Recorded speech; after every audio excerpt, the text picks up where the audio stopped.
Prime Minister Anthony Albanese spent last week off the campaign for The Voice to go on more international travel for meetings, including the G21 in India, a meeting of the top 20 economies, including US, China and Russia, although both the Chinese and Russian presidents snubbed it.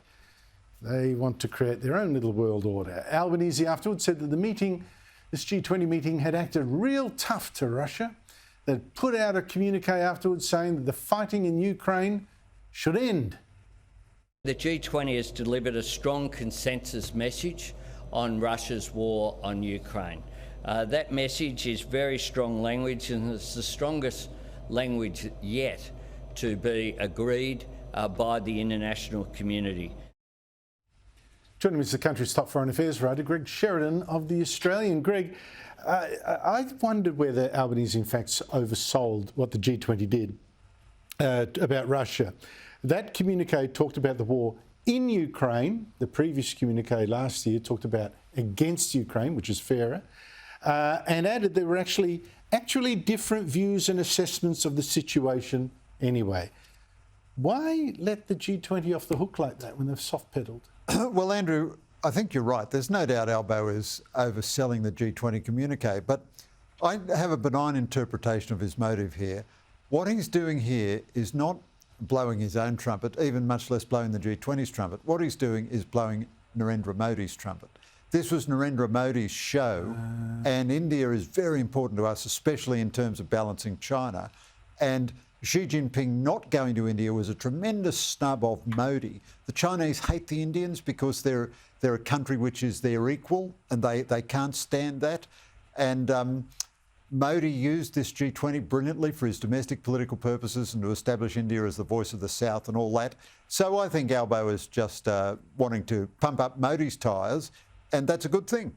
Who knows whether Modi actually wants the G20 to be really tough on Russia, since he's buying knockoff oil from Russia that we won't have because we're trying to punish it for Ukraine. He's getting it on the cheap.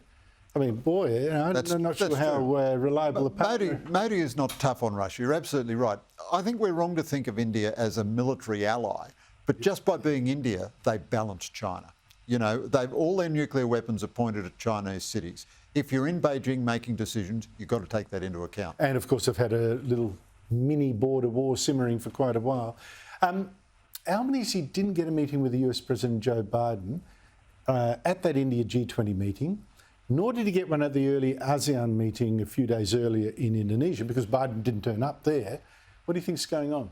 Well, I think Biden's frailty is terrible now, and he can't really travel properly. I think it's as simple as that. Well, no, I think that's one thing. But I think another thing is we've got to be realistic about where we are in US priorities, which is not right at the top. If we were the critical ally we claim, Biden would certainly, he's very seldom in the same place as Albanese. He cancelled a visit to Australia. But the truth is, while AUKUS is having a bit of trouble in the American Congress, we ourselves are not doing anything about AUKUS. So there's nothing that has the American system saying to the president, by golly, you've got to talk to these Aussies. Look at all the ships they're building. Look at the missiles they're building. Or very good. Nothing like that. Mind you, I'd rather that Albanese had the chance to say, what about our submarines? As you say, it's stuck in... Just quickly, the knock on Albanese now is going next to China to see the dictator. This is just after the voice vote. Good. I think that's important. But the knock on him is that he's travelling so much, always away, huge problems at home. Is it fair? I don't think so, Andrew, and maybe you'd expect me to say that. I'm a foreign editor. I'm always going to talk my own book. But the ASEAN summit, we were the first ASEAN dialogue partner. They're incredibly important to us. All the yammerers in Australia who talk about how important Asia is, they only ever want to travel to New York and Paris and London, you know. So we don't go to Southeast Asia enough. I don't think an Australian Prime Minister could snub that. We moved heaven and earth to get into the G20 because we want to be there. We want to meet all those leaders and have access and everything. I don't think an Australian Prime Minister could snub that. So I think he just had to go. Two other presidents did. Quickly, Greg, as you know, I've praised a couple of your books on Christianity. I know you're writing another one. Can't wait to read it. I wonder, though, how many journalists in this journalism business actually have any idea of the religion that's been fundamental to inspiring so much of the West's freedom. you have a look at this video, it's the winner of the US Open, the women's final on the weekend, Coco Gauff, dropping to her knees, bowing her head, clasping her hands. But this is how ESPN's Sports Centre program described it. Coco Gauff took a moment to soak it all in after winning her first Grand Slam title. Greg Sheridan, how could anyone think that was soaking it in, not praying? Yeah, it's as if they're so ashamed and embarrassed about religion. It's only something that should be done in private by consenting adults. Coco Gauff is a fine young woman. She's very public about her Christianity. In the press conference afterwards, she thanked her Lord Jesus Christ for all the mercy he'd shown her and all the kindness he'd given her. She prays. She was praying then. She knows that it's a public act as well as a private act. But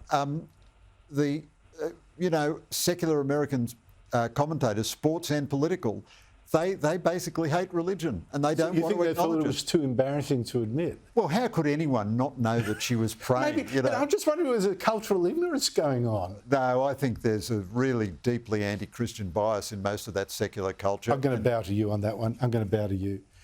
Greg Sheridan, thank you so much indeed for your time. Thanks, Andrew.